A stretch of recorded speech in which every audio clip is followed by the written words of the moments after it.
Quand on parle de géopolitique, on ne questionne pas aussi les récits. Par exemple, quand on dit Washington a décidé que, Moscou a décidé que, le Quai d'Orsay, etc. Personnellement, je les ai jamais vus, ces gens-là.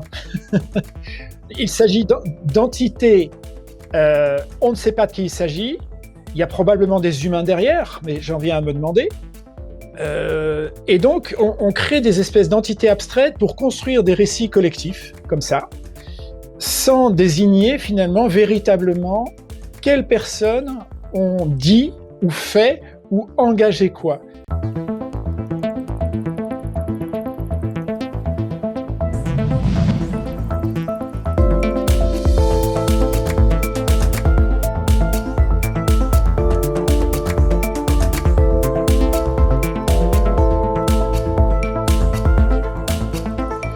Salut les curieuses, salut les curieux. Aujourd'hui, on a la chance d'avoir à nouveau rendez-vous avec Jean-François Noubel, décidément abonné à cette chaîne. Pour mon plus grand bonheur, je suis vraiment content de le recevoir pour la 3e fois. Donc du coup, bonjour Jean-François et merci beaucoup d'être là. Avec plaisir, vous allez plus me supporter bientôt. Oh, je suis loin d'être à ce stade-là. Je vais faire un petit crochet que tu commences à connaître pour présenter Gaëtan, qui sera en régie durant toute l'émission, et qui viendra à la fin pour nous partager son point de vue subjectif. Et donc on va passer à la petite question rituelle, justement Jean-François. Si tu poses ton attention sur ta sensibilité, qu'est-ce qu'elle te dit maintenant ? Ben, je me sens bien, je me sens vraiment bien, focus. Voilà, il y a aussi physiquement, je me sens bien. Fatigué parce que j'ai fait une grosse séance de sport ce matin, donc j'ai lâché toute l'énergie. J'ai eu aussi une très grosse séance de Krapayut hier avec du parapente au bout, donc magnifique. Donc je me sens déjà physiquement bien. Et puis en général, le physique et le psychique, ça va plutôt ensemble. Donc vraiment prêt pour notre entretien. Trop chouette. Aujourd'hui, on va échanger autour du thème passionnant des architectures invisibles et des récits. Alors, c'est moi qui ai décidé de donner cette orientation-là à notre échange du jour. Déjà, j'aimerais te demander d'introduire avec tes mots la notion d'architecture invisible.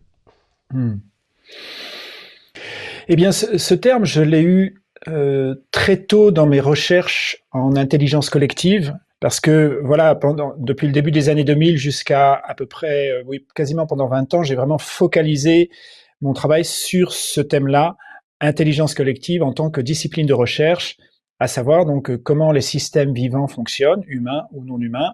Dès que nous avons 2 individus à des millions, voire des milliards, il se passe quoi, comment, etc. Et bien entendu, avec une notion indissociable de la question de la conscience. Donc, il n'y a pas eu l'intelligence collective et puis la conscience après. Ça a toujours fonctionné main dans la main. Mais voilà, donc il y a eu très tôt dans mes recherches ce terme qui a donné lieu donc à une façon de théoriser ce que j'ai pu observer, qui maintenant, on va dire, fait un peu partie des grands concepts de l'intelligence collective. Alors, architectures invisibles, pourquoi ce terme ? En fait, on va commencer déjà par le terme d'architecture visible. Ça veut dire ce qu'on voit. Par exemple, une pièce, un bâtiment, une salle dans laquelle on peut se trouver. Il y a bien une architecture. Ça veut dire quoi ? Ça veut dire qu'il y a des endroits où on peut passer, des portes, où on peut regarder, des fenêtres, et puis il y en a d'autres où on ne peut pas passer, il y a des murs. Et ça a une certaine forme, ronde, carrée, longue, allongée, harmonisé ou pas, sombre, clair, éclairé ou pas. Et on sait très bien déjà que cet espace va avoir un impact déjà sur notre psychisme intérieur. Il y a bien des endroits où on se dit « Ouh là là, cet endroit il me plaît pas, lugubre, pas beau », ou d'autres qui, au contraire, nous enchantent déjà, donc simplement dans l'espace des sensations. Bon. D'autre part, l'architecture, on l'a fait pour des fonctions. On ne va pas faire la même architecture pour un hôpital ou un restaurant ou un site de production ou un lieu pour vivre ou un lieu pour s'amuser, etc. Donc évidemment, l'architecture remplit des fonctions.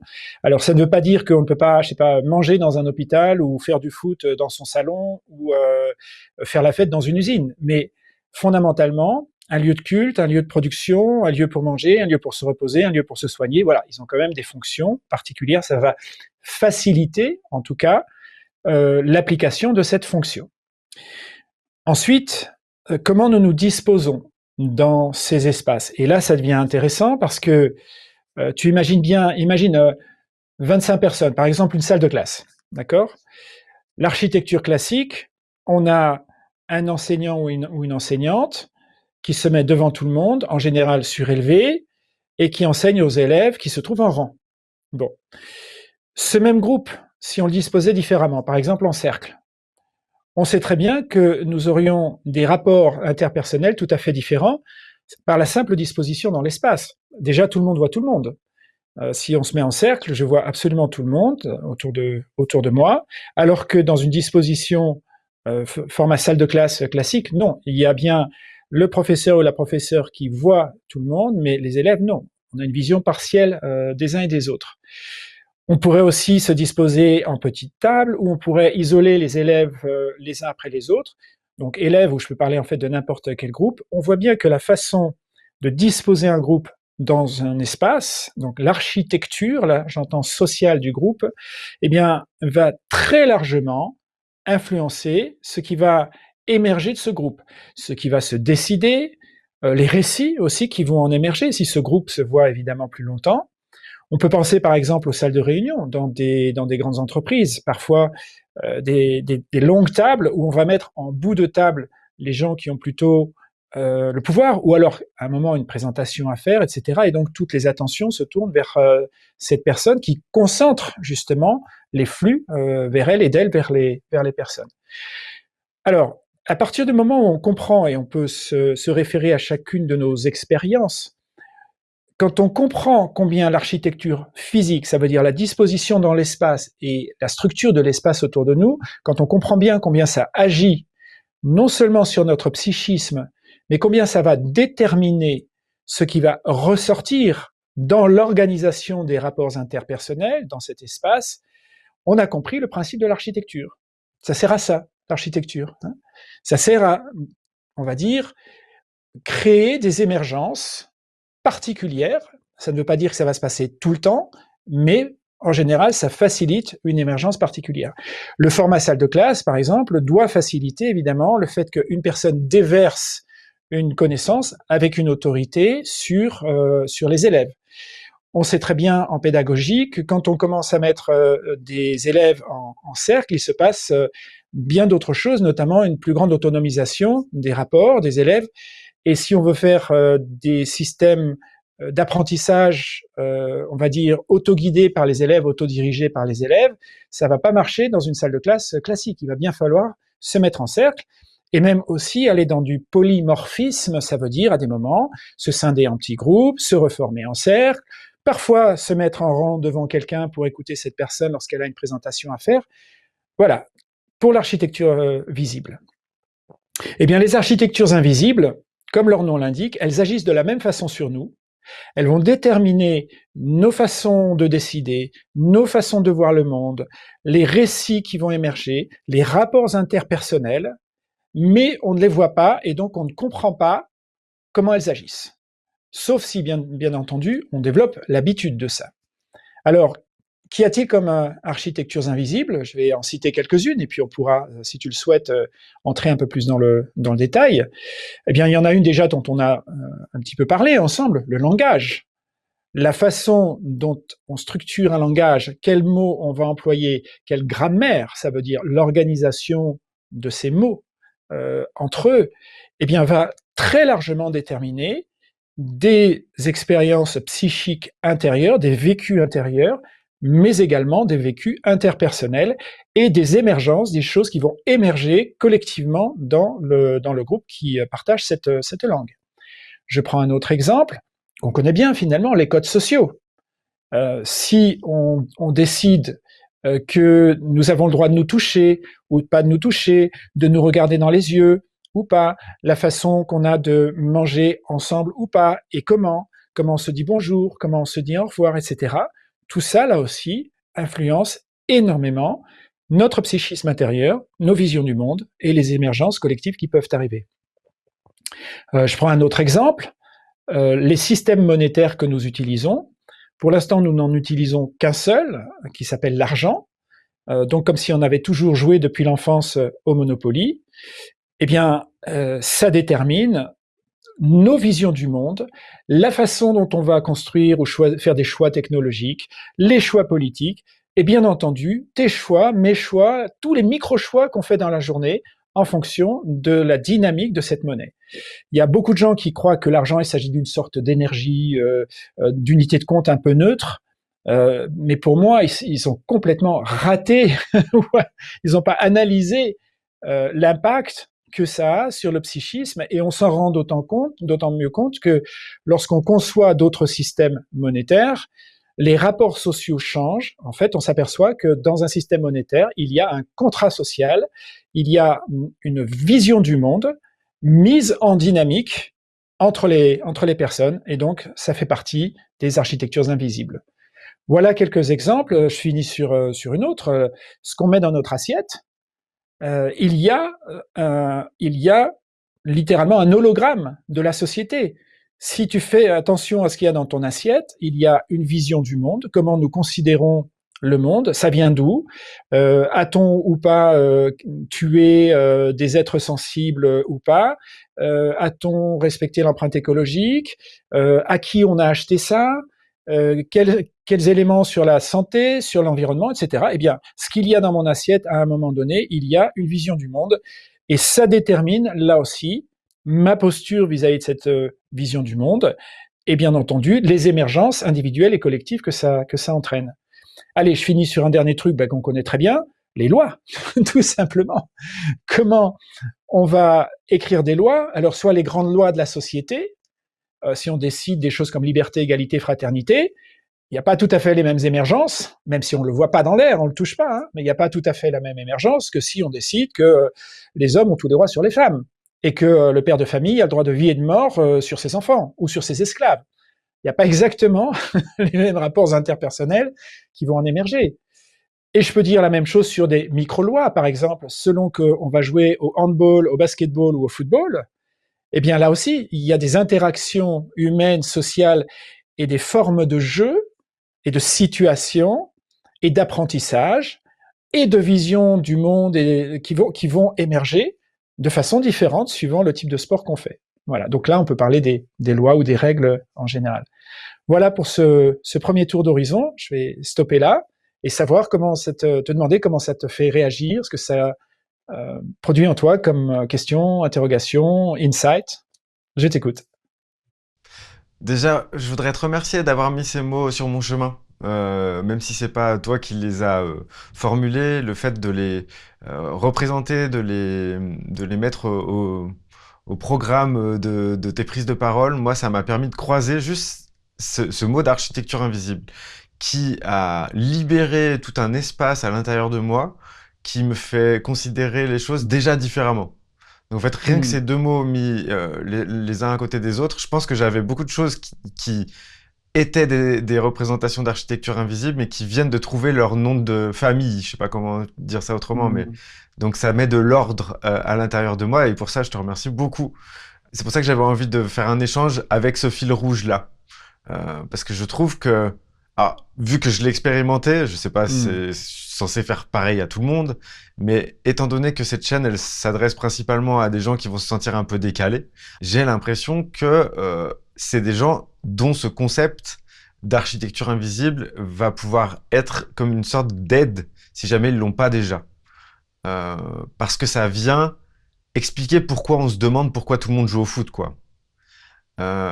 Si je prends cette image assez caricaturale de quand on est inclus dans la société sans ressentir de décalage par rapport à elle, on joue à une sorte de foot et on se demande pas pourquoi on joue au foot, on sait comment et ça nous aide à interagir, à construire sa carrière, à construire son image sociale, son image de soi, son image des autres et à comprendre le monde parce qu'il est déjà on a l'impression que depuis le début de l'humanité, c'est comme ça, et ça n'a jamais été autrement, et donc on s'inscrit dans un récit plus grand que nous, et on détermine presque que ce récit qui est plus grand que nous, c'est la totalité. On fait l'amalgame, et ça on y reviendra je crois, parce que c'est un sujet qui m'anime vraiment beaucoup, c'est la confusion qu'il peut y avoir entre un sous-ensemble et l'ensemble, et généralement, quand on fait cette confusion-là, on perd une partie énorme d'accès à d'autres dimensions. Donc toi, je rappelle, on a eu une discussion où on avait parlé des hauts longs. Et en fait, finalement, si je reformule ce que je viens de dire, c'est prendre un haut long intermédiaire pour le haut long final, quoi. C'est un truc un peu comme ça. Voire même, des fois, euh, intervertir les deux. Il peut y avoir des sortes d'inversions. Il y a tout ça qui est là avec moi, donc je suis trop content que ça soit notre menu du jour. Je me réjouis vraiment. Et principalement pour ce que je disais, c'est les personnes avec un décalage, si elles ont cette notion-là, je crois que ça peut les faire structurer leur pensée. En tout cas, c'est l'effet que ça a eu sur moi. Et c'est tout le mal que je te souhaite, toi qui nous regardes, de ressentir quelque chose de possible à l'endroit où il y avait peut-être une espèce de désordre un peu bizarre. Donc là, moi, ça m'aide à faire ça. Voilà mon retour. Bah écoute, merci. Tu confirmes une expérience que j'ai eue assez souvent, ce type de retour de gens qui, notamment que j'ai eu dans des séminaires, choses comme ça, donc où on a aussi bien entendu largement approfondi ces notions et qui m'ont dit oui, ça a transformé ma vie, ça m'a donné une grille de lecture. Ça veut dire de voir comment nous nous faisons agir par l'extérieur et combien ça peut se trouver en amont d'un récit, en fait. Les récits que nous allons avoir émergent aussi de ça, pas que de ça, mais aussi de ça. Et je me rappelle, pour juste la petite histoire, la genèse de ça, ça doit remonter à 2003, quelque chose comme ça. Et je me trouvais au Canada, à, avec un groupe donc de chercheurs et chercheuses en intelligence collective. Il y avait une chaire de recherche sur l'intelligence collective. On m'avait invité en tant que research fellow.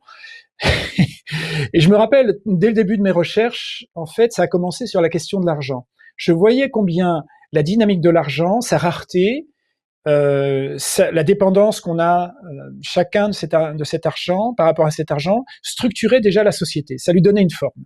Ça donnait une forme à tout, à ma propre vie, à mon passé. D'ailleurs, je pouvais revoir toute une partie de mon passé largement déterminé par ça, notamment le passage par la case prison sur le Monopoly. Il y a eu des liens avec ça aussi. Et puis de voir combien les récits individuels que j'écoutais se voyaient, mais tellement, tellement structurés par ça. Et aussi les récits collectifs. Et on pourrait revenir dessus. Et je me rappelle, dans un meeting qu'on avait, donc avec, il y avait une quinzaine de chercheurs et chercheuses dans la salle, on partageait un petit peu tout ça, et j'ai partagé pour la première fois ma théorie sur comment en fait un système monétaire influence le collectif. Et je n'avais que des gens spécialisés dans l'intelligence collective. Et je me rappelle du bid et du flop que ça a fait. Personne n'a compris. J'ai pas dû l'expliquer avec la même clarté qu'aujourd'hui. Mais pour moi, ça a constitué vraiment le point d'entrée et de me dire, mais oui, il y a le système monétaire qu'on utilise et puis tout le reste que je viens de citer. Et il y a voilà, ça a pas mal influencé de gens. J'en ai même connu certains qui en ont fait même leur métier. Ça veut dire de se spécialiser là-dessus pour organiser des séminaires, du coaching, etc. autour de ce principe-là. Voilà, ça a fait son petit chemin. Trop chouette. Bah déjà, justement, dans ce qui est de l'argent, justement, il y a une illustration de ce que j'évoquais juste avant, c'est prendre le haut long de la richesse et mettre l'argent à la place et faire une confusion entre ces deux niveaux. Ce que toi, tu débunks d'une certaine façon en mettant la richesse au-delà. L'argent, c'est une représentation de la richesse culturellement répandue, mais ça remplace pas la richesse, loin s'en faut. C'est une petite partie, une façon dont on peut exprimer la richesse précise. Et d'ailleurs, dans l'expérience qu'on en a au quotidien, si jamais on joue ce jeu de Monopoly avec l'argent tel qu'il se présente, on voit bien qu'on peut pas faire de l'argent avec ce qu'on veut. On peut pas débloquer de l'argent avec ce qu'on veut. Il faut que le projet soit d'abord validé par une banque, etc. Donc ça veut dire qu'en fait, il y a des règles à suivre pour que l'argent soit accessible.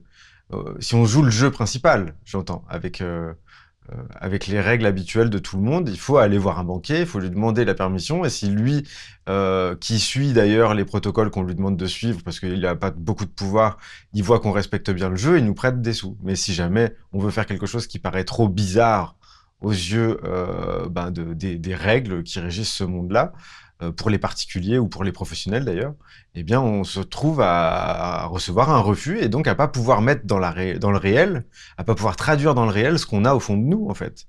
Donc ça crée un problème parce que ça censure une partie des possibles.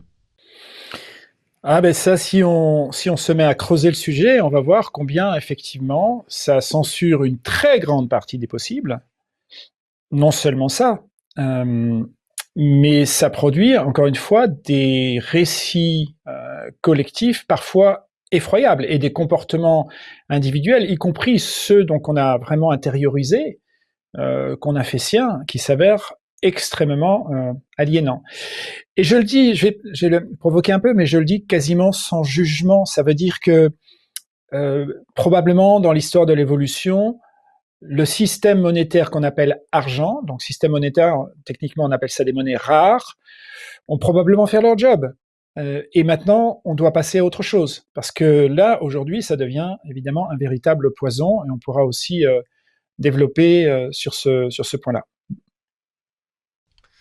Il y a Moi, quelque chose qui... avant de Je t'en continuer, prie. j'avais juste une question pour toi. Tu parlais de haut long.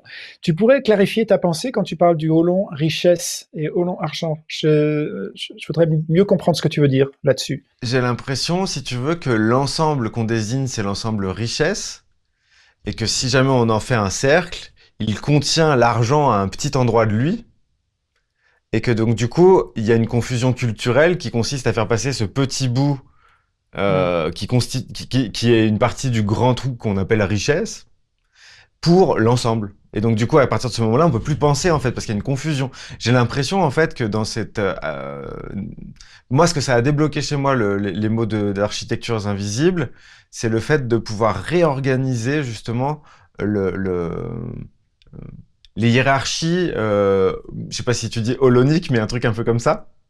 D'accord. Et parce que j'ai l'impression que il y a une grande partie euh, des prisons qui sont constituées d'une part de prendre un sous-ensemble pour un ensemble et d'autre part de confondre euh, plusieurs niveaux, plusieurs holons Hmm. entre eux, d'en faire des équivalents alors qu'en fait c'est pas le cas.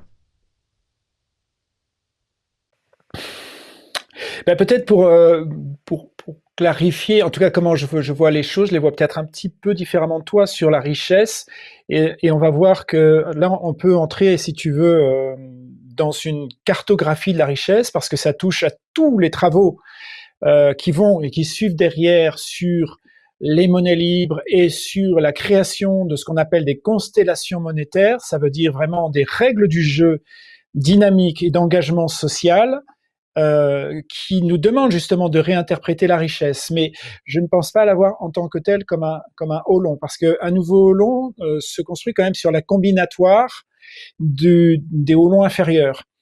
Mais ça peut se discuter. Ok. Pourquoi pas, effectivement, hein. Non, mais j'ai Euh, tendance, je suis désolé, je te coupe, mais j'ai tendance à jouer un peu trop vite avec les cadeaux qu'on me fait. Et après, au bout d'un moment, ça s'organise. Au bout d'un moment, ça s'organise. Donc, pardonne mon côté chien fou. Et Il je vois ce n'y que a pas tu de veux dire. Il y souci. a pas de souci. Ouais, ouais, très bien. D'accord. Ok. Alors, vers où souhaites-tu aller? Souhaites-tu qu'on passe en revue quelques-unes de ces architectures invisibles? Et on peut peut-être commencer, si tu veux, par la question de l'argent en tant que tel, en tant qu'architectures invisibles, en sachant que derrière, il y a un immense sujet sur la richesse, mais là, on va au-delà de l'architecture invisible. On peut entrer sur d'autres sujets sur les architectures invisibles, parmi celles que j'ai citées. Comment tu souhaites aborder tout ça? Bah déjà, je vois ces deux portes d'entrée. J'avais une question pour toi qui est un peu plus d'ordre général, voir justement si j'avais bien compris. J'avais écrit ça avant que tu m'expliques un peu mieux ce que c'était pour toi. Je me suis demandé, est-ce que les architectures invisibles, est-ce que c'est ce qui va orienter ou cadrer l'imaginaire, les relations et la capacité de projection et de créativité des individus? Est-ce que ça va comme définition? Oui, ça me va très bien, effectivement. Ça a ce pouvoir-là. Et je vais dire, il y a une bonne et une mauvaise nouvelle dedans. Je vais commencer par la mauvaise, effectivement, un petit peu ce qu'on a dit. Ça cadre les individus, ça crée des formes de déterminisme. En tout cas, certaines émergences et pas d'autres. Il y a des choses qui pourront émerger et pas d'autres, hein. Et donc, dans les pas d'autres, il peut y avoir des mauvaises nouvelles parce que, ben, à notre époque, quand on a besoin effectivement d'augmenter, de grandir nos consciences, justement, nos sphères de conscience, qu'on a besoin de sortir de la vision patriarcale, extractiviste, de suprématie, etc., qui prénomine, qui percole dans tout le tissu social de toutes les sociétés aujourd'hui, eh bien, on a besoin de questionner les architectures qui maintiennent ce statu quo, qui maintiennent cette dynamique-là. Voilà. Le bon côté, quand tu te mets à employer une autre architecture, ça veut dire que les gens, à partir du moment où ils rentrent dedans, par exemple un autre système monétaire, eh bien d'autres récits vont sortir et la conscience peut évoluer. Elle peut évoluer ou elle peut régresser, ça dépend dans quelle architecture tu vas mettre les gens, évidemment. Tu peux mettre aussi les gens dans des architectures encore pires que celles qu'ils ont connues. Mais on peut aujourd'hui, il faut vraiment penser en tant qu'architecte, justement, on a la possibilité, en bidouillant les langues, en créant des systèmes monétaires différents, en changeant des codes sociaux, en changeant des lois, etc., eh bien de faire que des récits collectifs et des expériences psychiques individuelles et des émergences collectives changent complètement, et avec la conscience. Ça, moi, je l'ai vu, j'ai fait je ne sais combien de séminaires et donc d'expériences in vivo avec des gens, de les faire jouer pendant plusieurs jours avec d'autres codes sociaux ou avec d'autres systèmes monétaires, et eux-mêmes de passer dans des bascules de conscience. Bon, certains ont même vécu des trucs assez forts qui les ont très profondément bouleversés à jamais, simplement parce que on a joué avec certaines de ces architectures. Voilà. Donc il s'agit d'un levier de transformation, un levier social éventuellement extrêmement puissant et qu'on peut tout à fait donc, je pense, utiliser à bon escient. On l'utilise beaucoup à mauvais escient, mais on peut aussi l'utiliser à bon escient. Ok. Bah, c'est très enthousiasmant. Je me dis que si ça te va, on ira sur le sujet de l'argent plus tard. J'aimerais te proposer de plutôt considérer d'abord l'aspect culturel. Est-ce que c'est OK pour toi d'aller avec le concept d'architecture invisible, visiter la culture?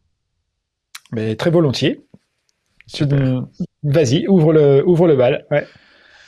Ben, il me semble que comment dire, c'est là où il va y avoir peut-être le plus de facilité pour les personnes décalées de rentrer dans cet univers de l'architecture invisible. Voilà pourquoi j'indique ça en porte d'entrée. J'imagine que l'argent, ça concerne tout le monde, mais que c'est un peu plus... enfin, je pense que c'est assez auto-centré, mais comme tu me posais la question, c'est moi qui réponds. T'as Et raison. donc, Ouais. du coup, il y a ce truc-là où je pense que si j'étais spectateur de notre discussion, le fait d'aller visiter le côté culturel, comment la culture agit à travers nous sans que nous en soyons conscients, est-ce qu'il existe, par exemple, des façons dont tu pourrais, des questions qu'on pourrait se poser pour élargir notre vision au-delà des agissements de la culture en nous? Est-ce que tu connais des questions qui font sauter un peu les verrous de ça? Mais en fait, pour moi, la culture consiste un petit peu, enfin, je la vois comme le sac fourre-tout de l'ensemble des architectures que j'ai nommées auparavant. Il y a dans la culture des éléments complètement liés au système monétaire qu'on emploie. Il y a dans la culture des éléments complètement liés aux structures de langage que nous employons. Il y a dans la culture des choses liées aux codes sociaux ainsi qu'aux lois et ainsi de suite. Donc pour moi, justement, je ne peux pas isoler la culture comme un des éléments, comme une architecture en tant que telle, mais comme le réceptacle de l'ensemble de ces architectures. Euh, et donc, voilà, la culture émerge de tout ça en quelque sorte. Ok. Donc, je ne peux pas te répondre sur la culture en tant que telle, parce que Hmm. si on va dans tel sujet, on va dire, ah ben tiens, par exemple, là, ça vient de tel code social, Et ce code social, si on le retrace, il a peut-être une origine, il a servi à telle ou telle chose à une époque, et puis on l'a complètement oublié depuis, et puis on l'a internalisé, et on ne sait plus à quoi il sert, et aujourd'hui ça nous dessert, par exemple. Tu vois, mais là, on va aller sur les codes sociaux. À un autre moment, on va s'intéresser à des structures de langage, et ainsi de suite. Voilà un petit peu comment Ok. justement ce qu'on appelle la culture constitue le réceptacle et le fourre-tout de tout ça, de mon point de vue. Peut-être que tu as une vision différente. Non, je suis en train de... Là, vraiment, j'y vais un peu sans filet par rapport à la discussion précédente. Donc, mes questions seront sans doute moins pertinentes, mais ma foi, j'y vais avec de l'innocence, et puis c'est comme ça. Ça m'intéresse beaucoup, alors j'y vais quand même, tu vois. Et donc j'ai pas peur d'être à côté de la plaque sur les questions que je vais te poser, et sur la façon dont je vais organiser l'échange. Et à des moments, si tu as envie justement de prendre les devants en disant non, on va y aller plutôt par là, je t'en prie. Là, l'image que ça me donnait, c'était plutôt celle d'un, tu sais, d'un plateau de self à la cantine. Et donc ce serait la culture, le plateau. Et puis on met dessus différentes thématiques et ces thématiques et ça va être les architectures invisibles. Donc il y en aura un certain nombre qu'on va disposer. Mais la question qui me vient du coup, c'est est-ce qu'on est obligé de faire culture pour faire du collectif?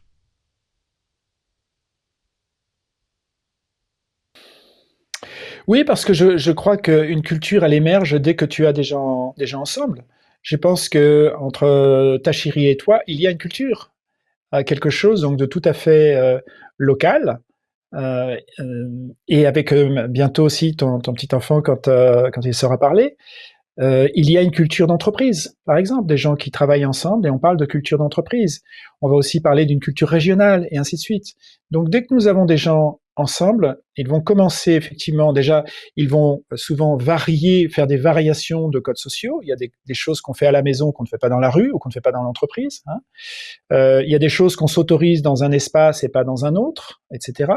Et donc il y a des émergences évidemment qui ressortent de ça. Voilà, parfois très décalées, bien sûr, ou parfois complètement conformes, on va dire, à la statistique globale, à la courbe de Gauss de tout le monde, quoi.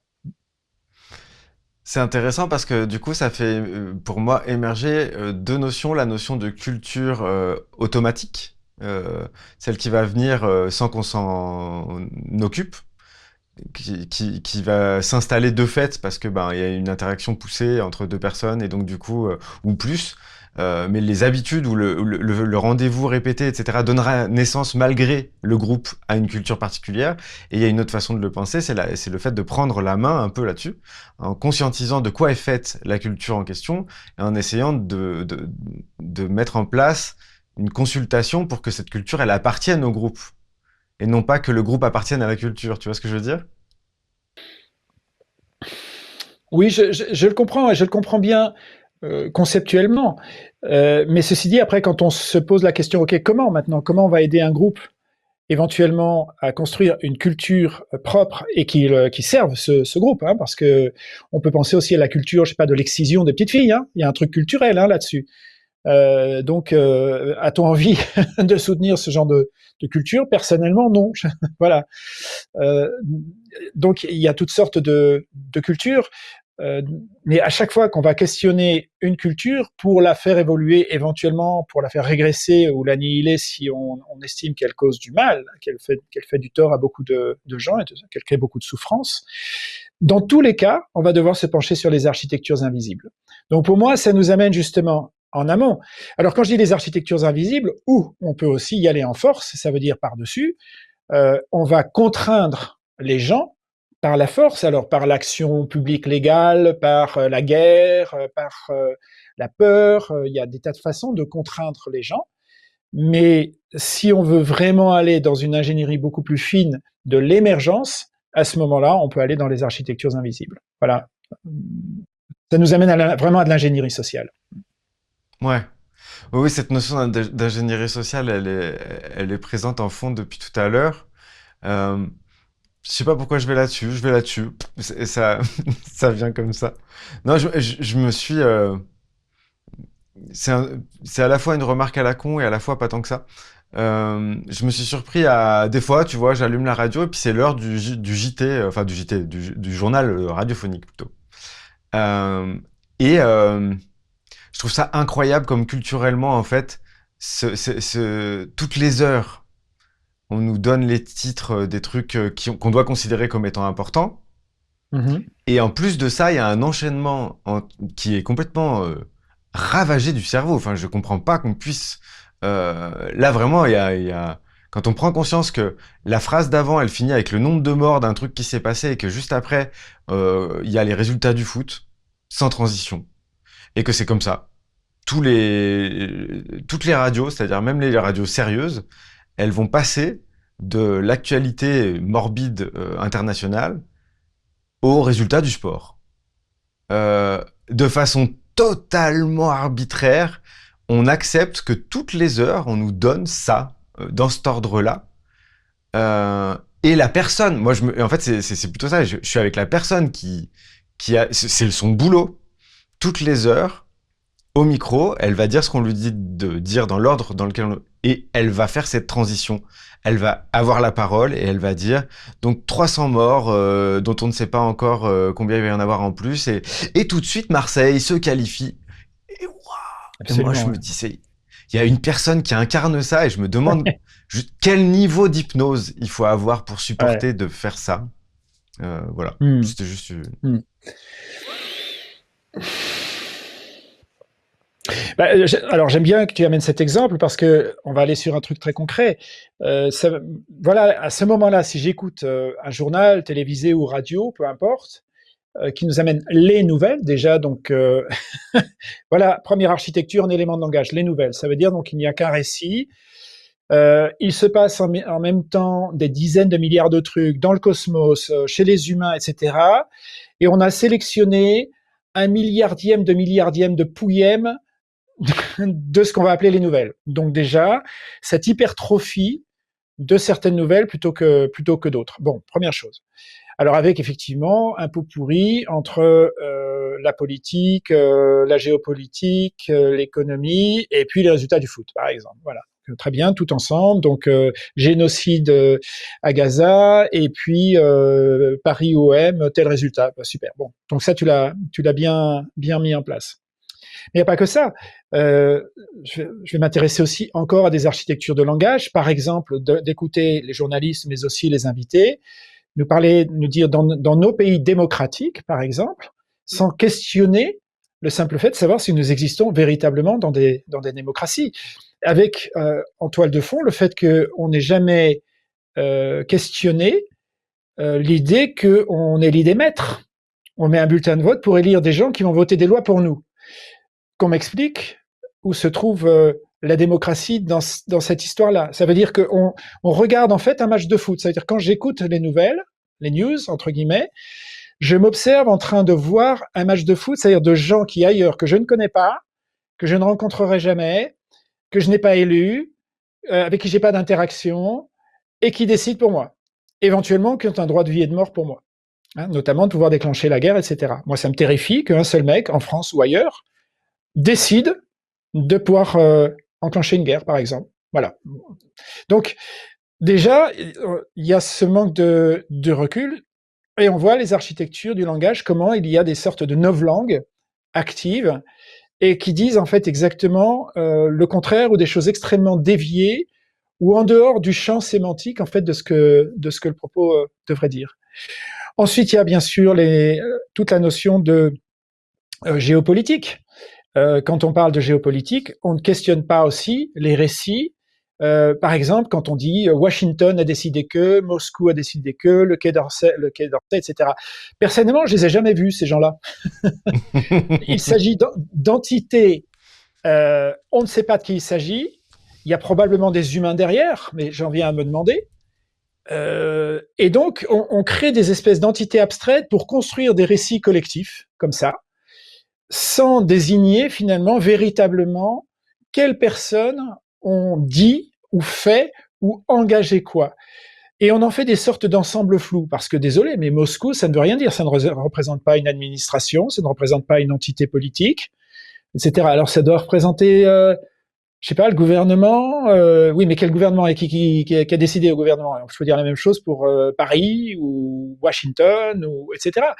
Et donc, on utilise comme ça pour faire de la géopolitique et engager des gens émotionnellement dans des considérations du monde et des autres, et notamment qui vont s'avérer souvent extrêmement polarisantes, des entités qui ne relèvent que des structures fantasmagoriques de récits. Donc, pour moi, il s'agit d'un espace, d'un obscurantisme absolu quand j'entends ces récits. Et je pourrais continuer.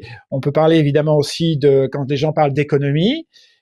Si on prend à la racine le mot économie, oikonomos, donc vraiment la gestion de la maison, ça ne doit pas se restreindre aux questions financières, combien on a retiré de budget à tel ministère, combien on a mis pour acheter des armes, tel milliardaire qui, etc. Tout se ramène à la notion d'argent, alors que l'économie touche une notion bien plus vaste que l'argent, et on en revient à ce qu'on se disait tout à l'heure. Et ainsi de suite. Je peux t'en parler pendant 1 heure, de prendre un simple journal télévisé ou autre, j'entends Standard, et de voir cet obscurantisme, ce déballage, ce vomi d'obscurantisme que je peux entendre. Et malgré tout, je me force à écouter pour voir, pas pour entendre les nouvelles, mais pour voir comment ce récit continue à se manufacturer, à s'auto-perpétuer, et bien sûr l'impact psychique qu'il a sur les gens, en particulier de toutes ces chaînes qui visent, donc tenues par des milliardaires, et qui visent là à créer un récit de la peur, donc à diviser les gens et à mieux les contrôler. Nous avons donc une superposition, un millefeuille d'architectures invisibles, vraiment pour moi live devant les yeux, et je le regarde avec ces yeux-là, bien entendu. Hmm. Ouais, bah, je te rejoins sur tout ce que tu viens de développer. Et j'ajouterais d'ailleurs que j'imagine que toi aussi, tu peux faire cette expérience-là, c'est-à-dire en vivant même être débranché du journal télévisé pendant 1 an ou 2 et revenir dessus. Parce qu'en fait, c'est une accoutumance, ça rythme les quotidiens des personnes. Donc du coup, si on suit la cadence avec laquelle ça nous est délivré, on va être confondu avec cette sonorité-là, avec ces couleurs-là, avec ces orientations-là, sans les questionner, puisqu'on baigne dedans en continu. Mais quand on laisse du temps de respiration, qu'on fait autre chose, qu'on prête attention à autre chose, et que d'un coup on revient là-dessus, c'est d'une violence. C'est une expérience. Moi, je le fais de temps en temps, et je sais que c'est un électrochoc de faire ça de temps en temps. Je trouve que c'est presque sain d'une certaine façon, bizarrement, parce que euh, ça donne de la valeur à tout ce qui a été vécu par ailleurs. Je sais pas, c'est la dimension de je ne peux pas me laisser envahir par ce qui est dit, comme si c'était sérieux, et ça me fait du bien. Oui, oui, je crois qu'il y a quelque chose de salutaire pour moi, et pour compléter ce que tu dis, je le vis aussi comme au-delà de mon côté chercheur, ça veut dire de voir, et je le fais de façon limitée pour pas m'intoxiquer, parce qu'effectivement ça finit par intoxiquer le psychisme, hein, ça crée des entités psychiques au fond de soi, parce qu'on entend des récits et qui se mettent à exister au fond de nous, et on a vite fait de se faire emporter par ce genre de choses, en particulier par les mécanismes de peur que ça déclenche, de déshumanisation des autres, etc., etc. Mais il y a quelque chose pour moi qui participe aussi de revenir un peu dans la physique du monde, parce que le fait que la majorité des gens s'inscrivent dans ces discours-là, et peu importe qu'il s'agisse d'un média de droite, de gauche, etc., je ne parle même pas de l'idéologie, ils ont tous en commun, malgré tout, malgré leurs divergences, droite, gauche, centre, ce qu'on veut, et ils utilisent tous les mêmes architectures invisibles, avec des nuances, bien entendu. Mais les fondamentaux ne se trouvent absolument pas questionnés. Et ils appartiennent effectivement à cette bulle psychique collective, et la perpétuent, bien entendu, ça constitue leur rôle, je veux dire, de continuer à produire du narratif du monde pour qu'il se voit lui-même, et qu'il détermine son propre horizon, ça veut dire ce qu'il peut voir, ce qu'il ne doit pas avoir, ce qu'il ne faut pas questionner. Et donc, quand on s'extrait effectivement de ce récit collectif pour construire son récit singulier, déjà, évidemment, on développe des facultés critiques. Donc, déjà vis-à-vis de soi, en se réactualisant sans cesse, puisqu'on on a développé cette faculté-là et on en a besoin. Mais également, forcément, vis-à-vis du récit collectif. Et ça fait mal. Ça fait... Mais il faut y revenir de temps en temps. Il faut voir pour rester branché sur le monde. Sinon, effectivement, on devient hors sol.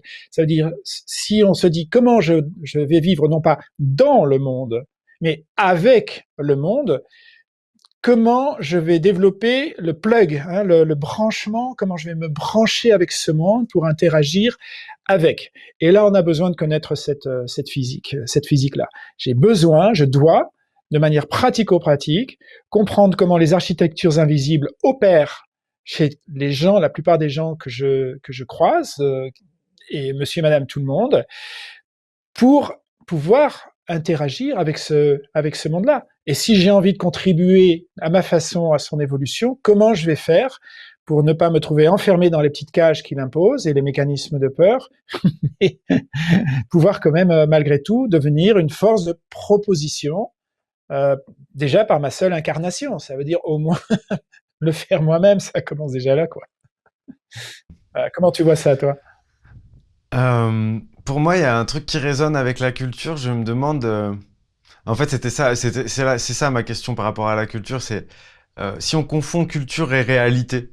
De mon côté, je me prétends pas être un chercheur ou un théoricien. Je m'intéresse beaucoup à des choses qui sont vraiment proches de ça. Donc, du coup, à des moments, il y a des choses qui passent à travers moi et qui s'apparentent peut-être à des trucs qui peuvent être amusants. Et notamment, je me suis amusé à créer le mot de faubjectivité pour nommer la confusion qu'il peut y avoir entre plusieurs personnes qui sont d'accord. Tu vois, toi et moi, on est d'accord, mais c'est pas pour autant qu'on est en train de parler de choses objectives et de façon objective surtout. On est tous les deux animés par notre subjectivité, et c'est pas parce qu'on a plusieurs subjectivités qui sont d'accord qu'on est forcément dans le vrai. Et donc du coup, je crois qu'il y a un phénomène qui est très humain, de la même manière que l'enfant qui arrive dans sa famille pense que la maison c'est la totalité du monde, ou les parents c'est les seuls êtres qui existent. Eh bien, il y a ça continue d'évoluer de cette façon-là, et j'ai l'impression qu'il y a beaucoup de gens qui considèrent que la culture c'est le réel. Et que donc du coup, à ce titre-là, là, on est dans une confusion qui est quand même assez énorme, puisqu'on n'a pas le droit de penser en dehors de la culture, on n'a pas le droit de s'aventurer dans les chemins de traverse qui mènent à un élargissement de notre conscience, justement, potentiellement. Donc là, je reviens sur notre échange de la fois dernière. Et, euh, et du coup, c'est en ça que la culture m'intéresse, parce qu'elle est souvent présentée comme une objectivité.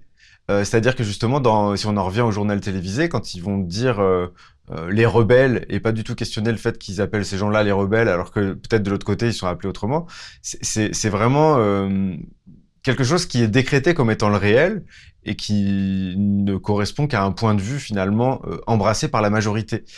Et je crois qu'on est amené quand même, de façon assez naturelle, à constituer autour de nous des groupes d'appartenance. Et d'ailleurs, c'est le reproche qui est fait aux algorithmes, qui créent des bulles comme ça de gens qui sont d'accord entre eux, de manière à créer une sensation d'être dans l'objectivité qui est complètement due au fait d'être entouré de gens qui disent oui, on adhère au même réel. Mais ça veut pas dire la même chose. Ah ben, tout à fait. Ça nous ramène sur notre précédent échange quand on a parlé évidemment des différentes sphères de la conscience. On a parlé de quelques cartes. Il y en a d'autres encore qu'on pourra voir d'ailleurs aussi un jour si tu veux. Mais voilà, suivant qu'on se trouve avec une personne ou un collectif qui vit dans une bulle ethnocentrée, il ne voit pas au-delà de cet horizon du nous normatif. Ça constitue leur maison à eux. Et ils ne voient pas au-delà de ça. Euh, et donc tout ce qu'ils vont percevoir de gens qui ont des mœurs différentes, des conceptions du monde différentes, etc., ça constitue des ennemis, des dangers potentiels, éventuellement des gens voilà, qu'on peut mettre en esclavage, etc. Et quand on écoute, quand on voit le discours, ça représente la réalité. Les mots qu'ils vont mettre représentent la réalité. Donc on retrouve cette dualité de la conscience, en fait, ces deux formes, tu te rappelles, on avait parlé de profondeur et d'étendue. Il y a une notion ontique ça veut dire de ce qui existe en tant que tel, indépendamment de l'espace et du temps, etc. Et il y a une notion épistémique, ça veut dire la façon dont je vais aborder la connaissance, comment la connaissance me vient, et en particulier par le mot. Donc déjà, si je n'ai pas le mot, si nous n'avons pas le mot, la chose n'existe pas. Elle n'existe pas dans notre champ de réalité. Si nous avons des constructions grammaticales spécifiques, ça va aussi twister ou organiser, mettre en relation la réalité autour de moi en fonction des grammaires que je vais utiliser. Donc il n'y a pas que le mot aussi qui désigne quelque chose, il y a l'organisation dynamique qui va se faire de par les grammaires, et je pense que 99,99% des gens n'ont pas conscience que le mot ne représente pas le territoire, qu'il y a une expérience au-delà du mot, qu'il y a une expérience au-delà du concept, qu'il y a une expérience au-delà de la culture, comme tu le dis. Et ça vaut également pour des langages comme les monnaies, parce que les monnaies représentent des langages qui mettent en dynamique aussi, des interactions humaines, et ça construit là aussi des réalités. Et la plupart des gens confondent. Notamment, tu l'as dit tout à l'heure, ça peut peut-être nous aider à faire une transition, quand on parle de confusion entre argent et richesse. Donc, entre le mot et la réalité expérientielle du vécu de ce qu'on peut appeler la richesse, là, qui nous amène dans un champ psychique bien plus important, bien plus vaste. Mais quand on désigne une personne comme riche, on pense à son compte en banque. Et on réduit effectivement tout ce genre de choses. Ouais. Voilà ce qui me vient. Du coup, il y a plusieurs mots qui seraient à mettre en relation avec notre échange. Le mot d'hypnose ou de transhypnotique et d'identification. Et donc, du coup, le fait, je me demande déjà, d'après toi, est-ce qu'on est obligatoirement identifié à quelque chose? Est-ce qu'on est obligé de s'accrocher de façon identitaire malgré nous? C'est une obligation qu'on a. Je ne sais pas trop répondre là-dessus, parce que l'identité touche aussi un champ extrêmement vaste. Il y a des récits qui, évidemment, construisent absolument l'identité, notamment si on revient aux spirales dynamiques dont on a parlé la dernière fois. Suivant la couleur d'une spirale dynamique dans laquelle on se trouve, on va vivre dans des récits, par exemple, où certaines sociétés, tu as ta place dans la société, dans telle caste sociale ou dans telle classe sociale, et ça détermine ton identité. Mais ton identité viendra aussi de ta lignée familiale, elle viendra aussi de la région où tu habites. Et d'ailleurs, je pense que la plupart de nos noms de famille racontent exactement ce genre de processus. Ça vient de là. Si nous évoluons dans des sphères plus vastes de conscience, la notion d'identité peut devenir tout à fait différente.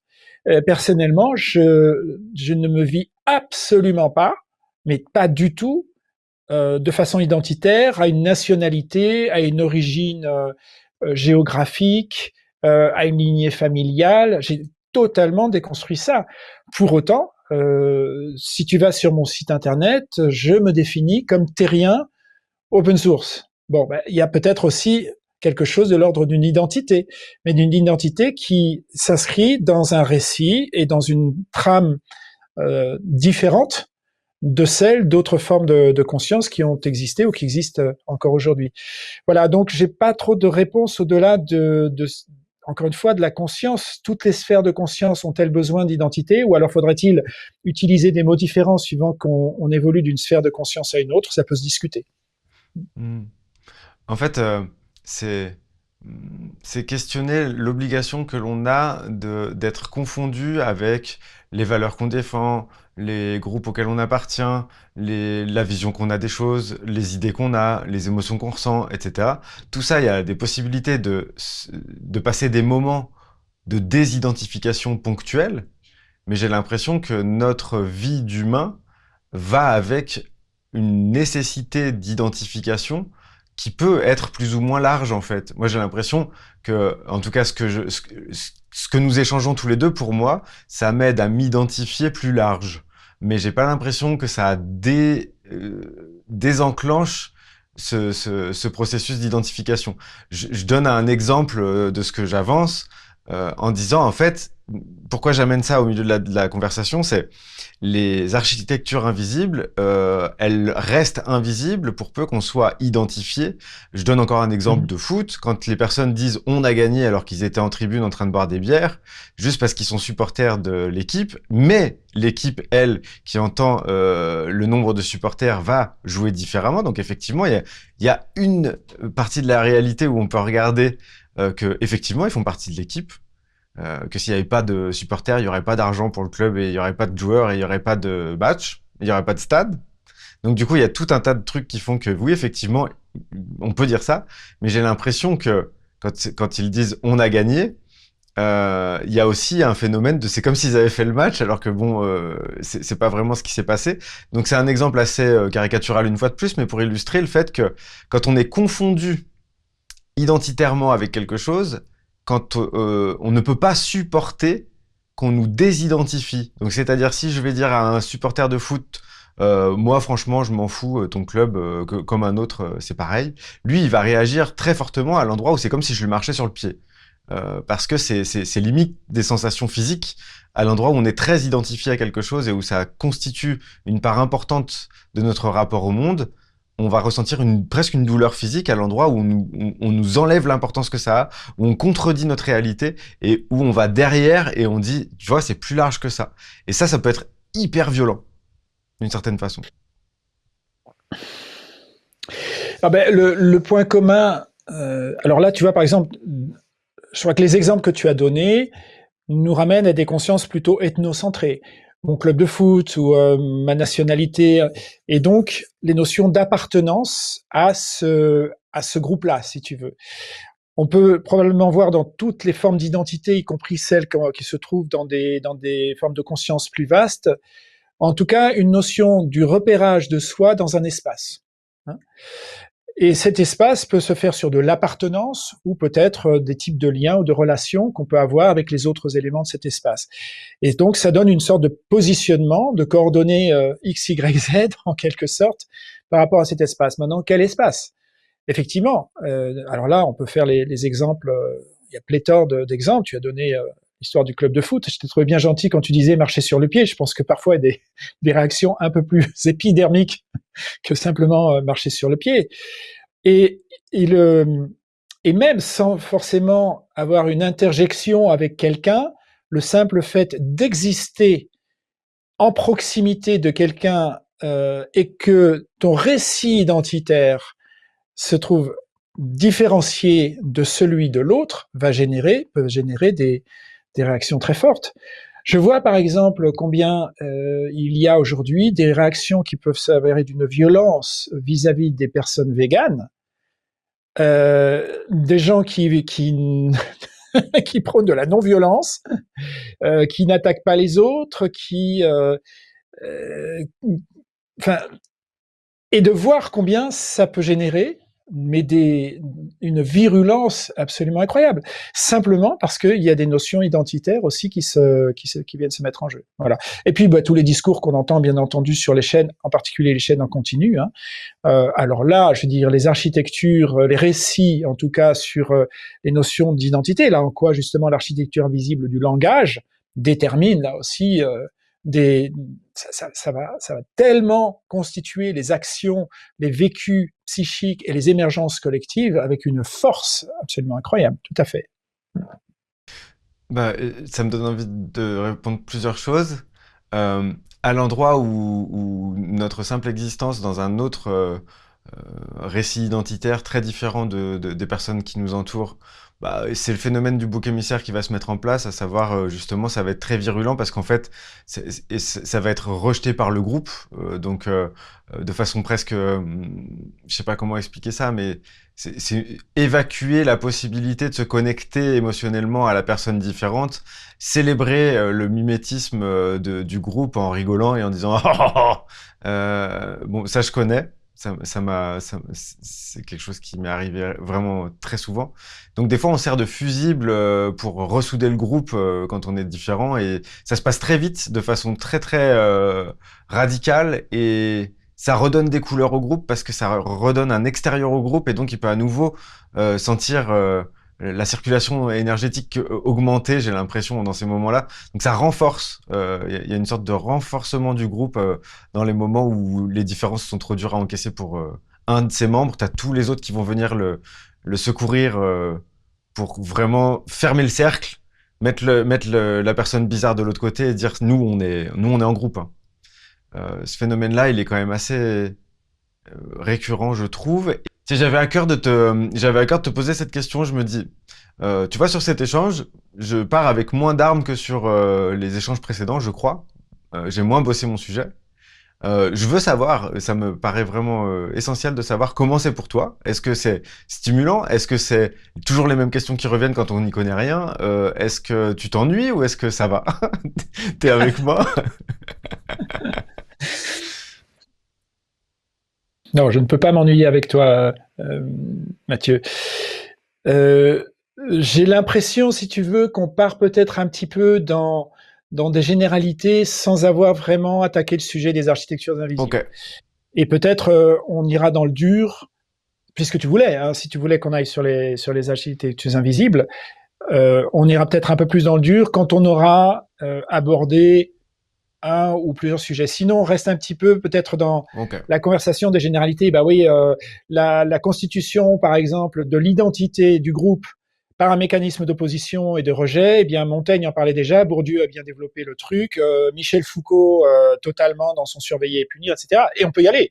Parce que alors là, il y a des sujets passionnants là-dessus que j'ai beaucoup non seulement étudié, mais aussi je pense qu'on a chacun des vécus intimes et on peut tout à fait aller sur ce sujet-là où là, on rentre plus dans des questions de dynamique sociale, bien entendu, qui contiennent aussi des architectures invisibles, parce qu'il y a du langage, parce qu'il y a des codes sociaux, parce qu'il y a des lois, parce etc. Voilà. Si tu veux aller dans les architectures invisibles, je te propose effectivement d'en prendre une. Prenons l'argent ou le langage ou autre chose, peu importe. Hein. Ok. Et là, peut-être que ça nous donnera quelque chose de plus consistant, un socle à partir duquel on va pouvoir ensuite revenir dans la conversation sur ah ouais, alors maintenant voilà ce qui se passe, ce que ça fait au quotidien pour nous dans nos rapports interpersonnels, mon gamin à l'école, ma relation avec mon amoureux, mon amoureuse, etc. Tu vois, ça, on pourra ensuite peut-être aller là. Je sais pas ce que tu en penses.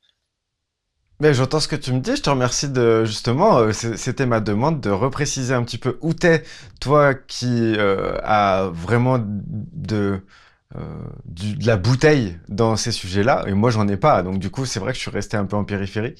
Je te propose donc, parce que j'ai l'impression que c'est le sujet qui te tient le plus à cœur là dans notre conversation, d'aller sur le versant de l'argent, parce que ça a l'air d'être parlant, et en même temps c'est quelque chose qui concerne tout le monde, le rapport Ouais. à l'argent, la façon dont on peut se sentir en danger par rapport à ça. Ça nous fait déjà, moi je crois que ça nous fait ressentir beaucoup la survie, ça, quand on est dans l'architecture invisible de l'argent telle qu'elle est proposée de façon classique.